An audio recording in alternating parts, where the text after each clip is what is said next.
ಹೊಸ ವರ್ಷ 2026ನ್ನ ಅದ್ದೂರಿಯಾಗಿ ಸ್ವಾಗತ ಮಾಡಿಕೊಳ್ಳೋಣ. ಅದು ಕೂಡ ದೇವರ ದರ್ಶನವನ್ನ ಮಾಡಿ ಸ್ಟಾರ್ಟ್ ಮಾಡೋಣ ಅಂತ ಹೊಸ ವರ್ಷದ ಹಿನ್ನೆಲೆ ದೇವಸ್ಥಾನಗಳಿಗೆ ಭಕ್ತರು ಕೂಡ ಹರಿದು ಬರ್ತಾ ಇದ್ದಾರೆ. ಬೆಂಗಳೂರಿನ ವಿವಿಧ ದೇವಸ್ಥಾನಗಳಲ್ಲಿ ವಿಶೇಷ ಪೂಜೆ ನಡೀತಾ ಇದೆ. ನಸುಕಿನ ಜಾವದಿಂದಲೇ ಸರತಿ ಸಾಲಿನಲ್ಲಿ ನಿಂತು ದೇವರ ದರ್ಶನವನ್ನ ಪಡಿತಾ ಇದ್ದಾರೆ ಭಕ್ತರು. ಕಾಡುಮಲ್ಲೇಶ್ವರ, ಬಸವನಗುಡಿಯ ದೊಡ್ಡ ಗಣೇಶ ದೇವಸ್ಥಾನ, ವಿದ್ಯಾರಣ್ಯಪುರದ ದುರ್ಗಾ ಪರಮೇಶ್ವರಿ ದೇವಸ್ಥಾನದಲ್ಲಿ ಭಕ್ತ ಸಾಗರವೇ ಹರಿದು ಬರ್ತಿದೆ. ವಿಶೇಷ ಪೂಜಾ ಕೈಂಕರ್ಯಗಳು ನಡೀತಾ ಇದೆ.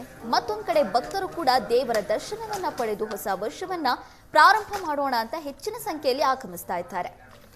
ನಸುಕಿನ ಜಾವದಿಂದಲೇ ಪೂಜೆಗಳು ಪ್ರಾರಂಭ ಆಗಿದೆ. ಭಕ್ತರು ಕೂಡ ಬೆಳಗಿನ ಜಾವದಿಂದಲೇ ದೇವಸ್ಥಾನಗಳತ್ತ ಮುಖ ಮಾಡಿದ್ದಾರೆ.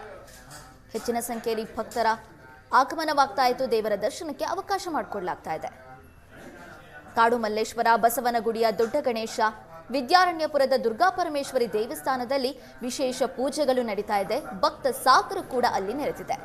2026 ಪ್ರಾರಂಭ ಆಗ್ತಾ ಇದೆ. ಹೊಸ ವರ್ಷ ಅಂದಾಗ ಇಡೀ ವರ್ಷ ಚೆನ್ನಾಗಿರ್ಬೇಕು, ದೇವರ ಆಶೀರ್ವಾದ ಇರಬೇಕು ಅಂತ ಹೆಚ್ಚಿನ ಸಂಖ್ಯೆಯಲ್ಲಿ ಭಕ್ತರು ದೇವಸ್ಥಾನಗಳಿಗೆ ಭೇಟಿ ಕೊಡ್ತಾರೆ.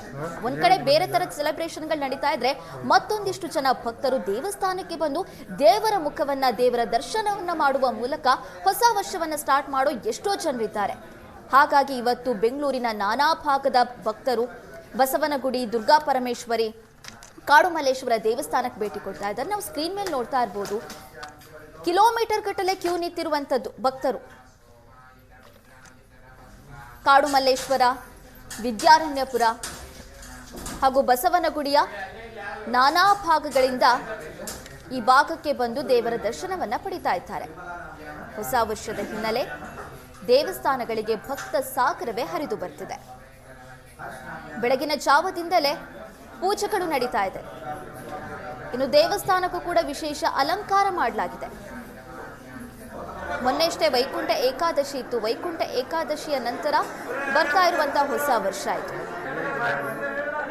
ಆ ಹೊಸ ವರ್ಷದ ನಿಮಿತ್ತ ಭಕ್ತರು ದೇವಸ್ಥಾನಕ್ಕೆ ಬಂದು ದೇವರ ದರ್ಶನವನ್ನ ಪಡ್ಕೊಳ್ಳುವ ಮೂಲಕ ದಿನವನ್ನ ಪ್ರಾರಂಭ ಮಾಡ್ತಾ ಇದ್ದಾರೆ.